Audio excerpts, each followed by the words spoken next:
the thing I've realized over my, career and all the cases I've tried now is there's a way to do this. There's a way to do an opening and employment case. There's a way to do a closing, and to the point where, when I sit down to do a closing, the first thing I do is go get the last one and start changing the title and modifying a couple slides, because there's so much in common. You want to have the theme in the beginning.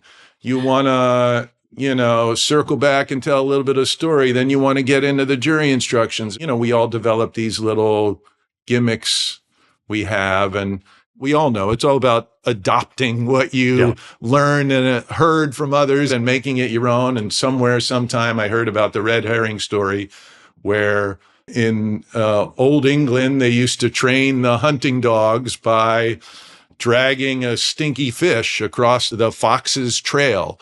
And the little baby hunting dogs, as they're heading down the fox's trail, they'd have to learn to ignore the smell of the stinky fish and stay on the fox's trail. And that's where it was a herring. And that was where red herring came from.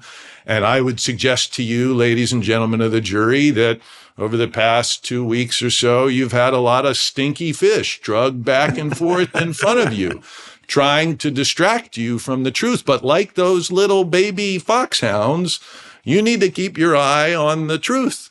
And a lot of those things are red herrings to distract, right? And then I have a slide with a picture of a red herring on it.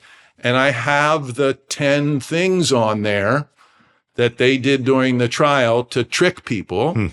And I phrase them in a way that, like, I adopt what the other side is saying. So I phrase it in a way that's almost like devil's advocate-y. The thing about the red herring is it's so fun. Yeah.